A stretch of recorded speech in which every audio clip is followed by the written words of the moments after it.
నమస్తే మాస్టర్స్. శ్రీకృష్ణ అమృతం శ్రీమద్ భగవద్గీత విజ్ఞానసారం గురించి మనం తెలుసుకుంటున్నాం ప్రతిరోజు.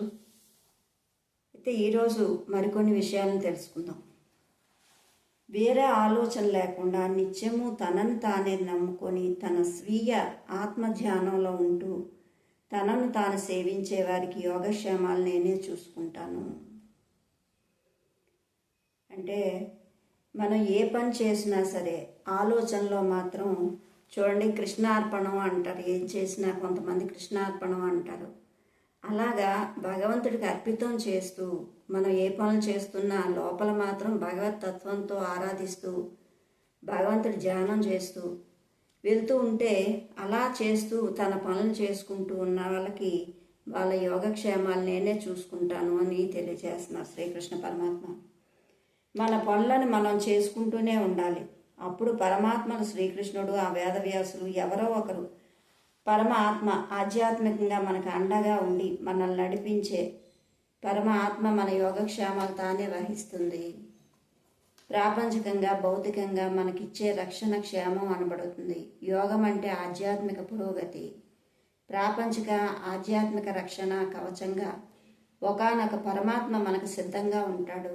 మనం చేయవలసిందల్లా ఒకటే, ధర్మాన్ని నిర్వర్తించడం, మనం ధ్యానంలో ఉండడం, శుభాలను అశుభాలను మనసులో వదిలిపెట్టేయగలగడం, మన వశంలో మనం ఉండడం, మన యోగంలో మనం ఉండడం.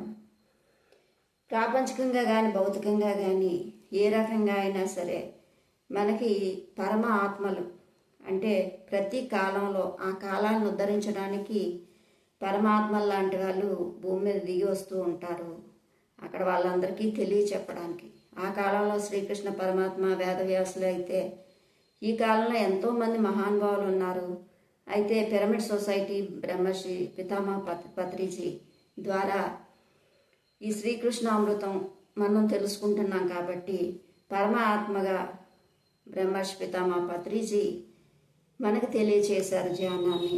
ధ్యానం ద్వారా మనం ఎన్నో రకాలైన ఆనందాలను పొందుతూ ఆధ్యాత్మిక తత్వాన్ని తెలుసుకుంటూ ఆ జ్ఞానాన్ని తెలుసుకుంటూ వెళ్తూ ఉన్నాము. ఆ విధంగా ప్రతి యుగంలో కూడా పరమాత్మలు వస్తూనే ఉంటారు. వాళ్ళని మనం సేవించినట్టయితే, వాళ్ళ ద్వారా ఇచ్చిన జ్ఞానాన్ని మనం తెలుసుకున్నట్లయితే మన యోగక్షేమాలన్నీ వాళ్ళే చూసుకుంటారు. మనకి రక్షగా ఉంటారు. రక్షక కవచంలా మన వెన్నంటే వాళ్ళు ఉంటారు సుమా అని చెప్పేసి చెప్తున్నారు అన్నమాట. మనం చేయాల్సింది ఏంటంటే శుభాలకి అశుభాలకి అతీతంగా ఉంటూ ఆ భగవంతుడి తత్వంతోనే ఉంటే, ఎప్పుడైతే అలా ఉన్నామో అప్పుడు అవన్నీ వాళ్ళే చూసుకుంటారు. అదే ఆత్మధర్మము. ఆత్మధర్మం అంటే నీలో నువ్వు ఉండడం, నీతో నువ్వు ఉండడం, అదే చెయ్యాలి. ఇంకంతే. అంటే ఏది కూడా తేడా లేకుండా చూడడం, నిర్గుణ తత్వంతో ఉండడం, ఏ పని చేస్తున్నా ఇది మంచి చెడులకి అతీతంగా ఉండడం. ఆ విధంగా ఎప్పుడైతే ఉంటావో ప్రతిదాన్ని సమంగా తీసుకుంటావో, తీసుకున్నప్పుడు నీతో నువ్వు ఉండడం జరుగుతుంది. అలా ఉన్నప్పుడు మాత్రమే అవన్నీ జరుగుతాయి. అలా మన వశంలో మనం ఉండడం, అది యోగంలో ఉండడం అనిపించుకుంటుంది. ప్రహ్లాదుడు ఎప్పుడూ ధ్యానంలోనే ఉండేవాడు. హిరణ్యకశిపుడు ఎన్ని విధాలు చంపాలని ప్రయత్నించినా కానీ రక్షింపబడ్డాడు. ఒక పక్క మన పక్కనే ఉన్నాడు మనల్ని రక్షించే పరమాత్మ. యాసల్ మాస్టర్స్, గైడ్ మాస్టర్స్ అంటే మనకి గైడ్ లాగా మన పక్కనే ఉంటాడు. ప్రహ్లాదుడు అంటాడు, ఇందుగలడు అందులేడని చెప్తూనే ఉన్నాడు. ఇందులో ఉన్నాడా అంటే ప్రహ్లాదుడికి చంపడానికి, హిరణ్యకశిపుడు అని చంపడానికి అక్కడ అవతరిస్తారు నరసింహస్వామి.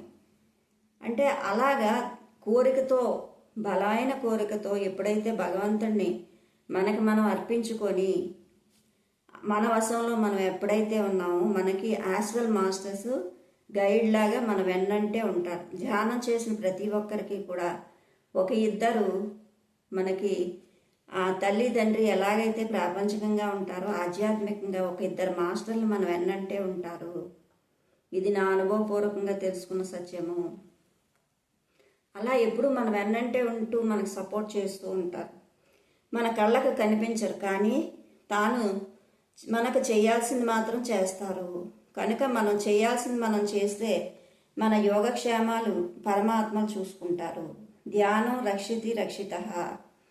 ధ్యానుల చేత రక్షింపబడిన ధ్యానమే తిరిగి ధ్యానులను రక్షిస్తుంది. అంటే ధ్యానుల చేత రక్షింపబడిన ధ్యానమే తిరిగి ధ్యానం కూడా రక్షిస్తుంది తనల్ని. మనం ఎప్పుడైతే ధ్యానం చేసామో అదే మనల్ని రక్షిస్తుంది అని చెప్తున్నారు. నాయందు మనసు నిలిపి నా భక్తుడవై నన్నే సేవించు, నన్నే నమ్మి నాకే నమస్కరిస్తూ నాయందే దృష్టి నిలిపితే నన్ను పొంది తీరుతావు. ఎక్కడెక్కడ మాం అయ్యి అని వచ్చినా కూడా అవి శ్రీకృష్ణుడి సూచికలు ఎంతమాత్రం కాదు. అవి ధ్యానానికి ఆత్మకు సూచికలు అన్నవి మనం పదే పదే గుర్తుపెట్టుకోవాలి. ఆత్మయందే మనసు లగ్నం చేసుకోవాలి. ఆత్మ యొక్క భక్తుడు అవ్వాలి. ఆత్మనే పూజించాలి, ఆత్మకే నమస్కరించాలి. ఈ విధంగా ఆత్మను ఆత్మలోనే నిలిపి ఆత్మ పరాయణుడైతే ఆత్మ నువ్వు పొందగలవు. ఇదే సరి అయిన అర్థము. అయితే మామూలు భగవద్గీత పుస్తకాల్లో ఈ భగవద్గీత రహస్యాన్ని గ్రహించని వారి పుస్తకాల్లో అర్థం పూర్తి విరుద్ధంగా ఉంటుంది. ఎలా ఉంటుందంటే, నాయందు మనసు నిలిపి నా భక్తుడివై నన్నే సేవించు, నన్నే పూజించు, నన్నే నమ్మి నాకే నమస్కరిస్తూ నాయందే దృష్టి నిలిపితే నన్ను పొందుతావు అని ఉంటుంది. అంటే ఎప్పుడైతే ధ్యానం ఆత్మలో నిలిపి ఆత్మకే, అంటే మీ లోపల మీరు మిమ్మల్ని మీరే పూజించుకోవడం, మిమ్మల్ని మీరే నమస్కరించుకోవడం, మీతో మీరే కలిసి ఉండడం, అంతర్ముఖం కావడం. ధ్యానం చేయడం ద్వారా ఏం చేస్తామో మనం అంతర్ముఖం అవుతాం. నిన్ను నువ్వే పూజించుకుంటావు, నీతో నువ్వే ఉంటావు. నీ లోపలికి అంతర్ముఖం అవుతూ సాధన చేస్తూ నిన్ను నువ్వే పూజించుకుంటావు. ఆత్మతో కలయిక జరుగుతుంది. ఆత్మారాముడు అవుతావు అప్పుడు అని చెప్తూ ఉంటారు. కాకపోతే భగవద్గీతలో నాయందే ఉండాలి అంటే, నాయందు అంటే ఎవరి ఆత్మే పరబ్రహ్మం. ఆ నీలో ఉన్న ఆత్మ పరబ్రహ్మమే, శ్రీకృష్ణుడు కూడా పరబ్రహ్మే. కాబట్టి రెండు ఒక్కటే. నీతో నువ్వు కలిసి ఉంటే ఆ పరమాత్మతో కలిసి ఉన్నట్టే అని అర్థం మాట అక్కడ. అర్జున, సమస్త ప్రాణుల్లో ఉండే ఆత్మను నేనే, సకల ప్రాణుల సృష్టి స్థితి లయ కూడా నేనే. చూసారు ఇక్కడ ఏం చెప్పారు? అందరి ఆత్మలో నేనే ఉన్నాను. అన్నిటి సృష్టి స్థితికి లయకి కారణం నేనే. నిద్రను జయించిన వాడు అర్జునుడు. ఇంద్రియాలను జయించిన వారు అతి కొద్ది మంది ఉంటారు. అటువంటి వారు పాండవులు. ఇంద్రియాలకు లోబడిన వారు కోకళ్ళలు. అటువంటి వారు కౌరవులు. ఇంద్రియాలని ఎవరైతే జయిస్తారో వాళ్ళే పాండవులు. జయించని ఇంద్రియాలని వశంతో ఉన్నవాళ్ళు కౌరవులు. వాళ్ళు లాస్ట్కి ఎవరు గెలిచారు? పాండవులు గెలిచారు. పాండవులు ఎవరిని పట్టుకున్నారు? శ్రీకృష్ణ పరమాత్మని పట్టుకున్నారు. వాళ్ళు ధర్మాన్ని కూడా పట్టుకున్నారు, ధర్మంతో ఉన్నారు. కాబట్టి వాళ్ళే జయించారు. మొట్టమొదట్లో వీళ్ళే జయించినట్టున్నా చివరికి ఫైనల్గా ఏమైంది? ధర్మమే గెలిచింది. అందుకే కృష్ణుడు కావాలా, నేను ఒక్కడిని కావాలా, నా సైన్యం కావాలా అని దుర్యోధను అడిగితే, నాకు మీ సైన్యమే కావాలని దుర్యోధనుడు ఎంచుకున్నాడు. అంటే శ్రీకృష్ణ పరమాత్మనే అతనికి అర్థం కాలేదు కనుక అర్జునుడిని అడిగితే, నాకు మీరుంటే నా పక్కన చాలు అని చెప్పి కృష్ణుడిని కోరుకున్నాడు.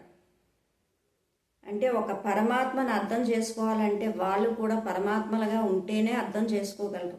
లేదంటే వాళ్ళకి అర్థం కారు. వీళ్ళు మనలాంటి వాళ్ళే అనుకుంటారు. ఎవరి మతి బట్టి, ఎవరి ఆలోచన బట్టి వాళ్ళు ఆ స్థితిని తెలుసుకుంటారు. ఒక సైంటిస్ట్కి ఒక సైంటిస్టే అర్థమవుతాడు. అలాగే ఒక జ్ఞానికి ఇంకొక జ్ఞానే అర్థమవుతారు. ఆ విధంగా పాండవులు కృష్ణ భగవాన్ని ఎంచుకున్నారు. కృష్ణుడు పరమాత్మని తెలుసుకొని అతను అండుంటే చాలు, మనం ఈ ధర్మయుద్ధంలో గెలుస్తామనేసి శ్రీకృష్ణ పరమాత్మని ఎంచుకున్నారు. ఇంద్రియాలను జయించిన వానికి ఆత్మతత్వం అర్థమవుతుంది. కానీ ఇంద్రియాలకు లోబడిన వాడికి, ఇంద్రియాల్లో మునిగి కొట్టుకుపోయే వారికి ఆత్మతత్వం ఎంత మాత్రం మింగుడు పడదు.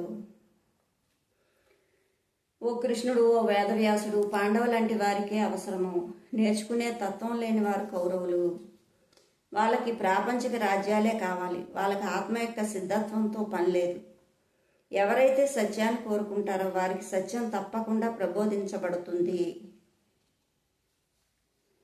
అంటే ఇంద్రియాలకు లోబడిన వాళ్ళకి ఇంద్రియాల్లో కొట్టుకొని పోతారు. మరి కౌరవులకి ఏం కావాలి? రాజ్యమే కావాలన్నారు. వాళ్ళకి ఆత్మ యొక్క సిద్ధాంతంతో పని లేదు. మాకు రాజ్యాలే కావాలి, మాకు పదవులే కావాలి, అవే కావాలని కోరుకున్నారు. ఎవరైతే సత్యం శోధించి సాధించాలనుకున్నారో వాళ్ళకి పరమాత్మ ఖచ్చితంగా ప్రబోధింపబడుతుంది. ఏ విధంగా అయినా శిష్యుడు సిద్ధంగా ఉంటే గురువు ఖచ్చితంగా రెడీగా ఉంటాడు. ఎప్పుడు కూడా మనం సిద్ధంగా ఉండాలే కానీ నేర్పించే వాళ్ళు కోకోలలో ఉన్నారు, నేర్పిస్తారు. మనం సిద్ధంగా లేం కాబట్టే అది మన దగ్గరకు రాదు. కాబట్టి నేర్చుకునేవాడు ఉంటే బోధించే వాళ్ళు బోల్డ్ మంది ఉన్నారు. అందుకే శ్రీకృష్ణుడు అర్జునుడికి యుద్ధరంగంలో కూడా భగవద్గీతను బోధించగలిగాడు. ఒకానొక దేశంలో, ఒకానొక కాలంలో, ఒకానొక పరిస్థితిలో మాత్రం ఉన్నది దేహం. కానీ సర్వ దేశాల్లో, సర్వకాలాల్లో, సర్వ పరిస్థితుల్లో సర్వత్రా వ్యాపించి ఉన్నది ఆత్మ. ఆత్మ అన్నది భౌతిక సృష్టి యొక్క ఆదిలోని ఉండేది, భౌతిక సృష్టి యొక్క మధ్యంలోని ఉండేది, మరి భౌతిక సృష్టి యొక్క అంతంలోని ఉండేది. భౌతికమైన సృష్టి అంతం కావచ్చు, ఆత్మ పదార్థం మాత్రం అంతం కాదు. ఆత్మ ఒకానొక భౌతికమైన సృష్టిలోంచి మరొక భౌతికమైన సృష్టిలోకి వెళ్ళి ఉంటుంది. ఇలా తెలుసుకోవడమే తను తాను తెలుసుకోవడము. అర్జునుడు సత్యం కావాలని అన్వేషించినప్పుడు యుద్ధ రంగంలో కూడా శ్రీకృష్ణుడు అర్జునుడికి బోధించాడు. అది యుద్ధరంగం, ఒకవైపు యుద్ధం అవుతూ ఉంది. కానీ అక్కడ అర్జునుడి తాలూకా శరీర తత్వంతో ఉన్న వ్యామోహాలతో ఉన్నాడు అతను. ఉన్నప్పుడు బాబు ఇది కాదు నువ్వు చేయాల్సింది, ధర్మయుద్ధం చేయాలి. కాబట్టి ఇదంతా ఆత్మతత్వం గురించి బోధించారు. మొత్తం ఉన్నదంతా ఇక్కడ నేను ఆత్మని అని తెలుసుకోవడమే శ్రీకృష్ణ భగవద్గీత అంతా కూడా. నేను ఆత్మని, పరమాత్మని అని అర్థం చేసుకోవడమే భగవద్గీత సారాంశం అంతా. ఆత్మ ఎప్పుడూ కూడా సర్వకాల సర్వావస్థలందు ఉంది. అది ఆది మొదట్లోని ఉంది, మధ్యలోని ఉంది, అంతమైనప్పుడు ఉంది. అంటే అది ఎల్లవేళ ఉంది. ఆత్మ అనేది ఎప్పుడూ చావు లేనిది, నిరంతర సంచారిగా అన్ని లోకాల్లో విహరిస్తూనే ఉంటుంది. ఇక్కడ ఈ కొన్ని రోజులు భూమి మీద ఉంటాం, తర్వాత పై లోకాల్లో ఉంటాం, మళ్ళీ భూమికి వస్తాం, మళ్ళీ ఇతర లోకాల్లో ఉంటాం. అంటే సర్వత్రా ఆత్మ అనేది ఎప్పుడూ ఉంది. రకరకాల అనుభవాల కోసం ఆత్మ ఏం చేస్తుందంటే ఒక్కొక్క లోకానికి వెళ్తూ వాళ్ళ ఆత్మస్థితిని బట్టి ఆయా లోకాల్లో విహరిస్తూ ఉంటుంది. ఓకే మాస్టర్స్, మనం భగవద్గీత సారాంశం మొత్తం మనం ఆత్మలమని మనకు మనమే శరణ వేడుకోవాలి. అది ధ్యానం ద్వారా సాధ్యము. ధ్యానంలో ఉండడమే అసలైన యోగతత్వము. Okay masters, thank you. Like, share, subscribe.